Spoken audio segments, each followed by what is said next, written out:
ဆိုင်အောင်နဲ့ဘိုင်းအောင်နဲ့အမြဲတမ်းလေထိုးလေအောင်ဖြစ်နေတဲ့သူလေးတွေအတွက်ဒီအမြဲတမ်းပေါ့နော်လုံးသိနဲ့အရန်လဲလွယ်ကူပြီးတော့မှနေ့တိုင်းနဲ့လုံနိုင်တဲ့အလေးချိန်လေးတစ်ခုဒါလေးကိုမမင်းမလျော်လေးလုပ်ပေးပါအဲ့ဒါဘာလဲဆိုအရန်လဲလွယ်တယ်နောက်ပြီးတော့လှုပ်ဖို့မိနေတတ်ကြတယ်အဲ့ဒါကတော့ရေတောက်တာပဲဖြစ်ပါတယ်အဲ့တော့ရေကိုတစ်နေ့10ခွက်ကနေ10ခွက်ပေါ့နော်ဒါလေးကိုပုံမှန်တောက်ပေးပါဒါက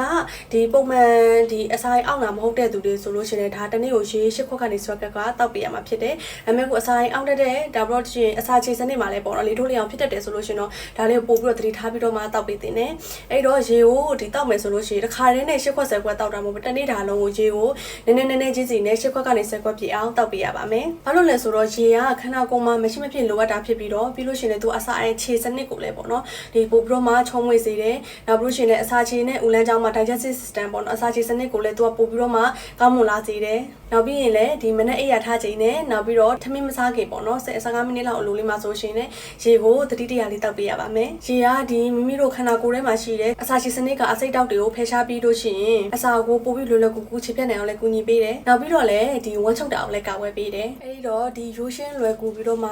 မိနေတတ်တဲ့ဒီရေတောက်ပေးခြင်းဖြင့်ဒီပေါ့နော်အစာချေစနစ်ကိုပို့ပြီးတော့မှကောင်းမွန်စေပြီးလို့ရှိရင်နောက်ပြီးတော့လည်းဆိုင်ခဏခဏအောင့်တာတို့နောက်ပြီးတော့ခဏခဏထတာတို့ဒီလိုမျိုးတွေကနေပြီးတော့မှလည်းကာကွယ်ပေးနိုင်မှာဖြစ်ပါတယ်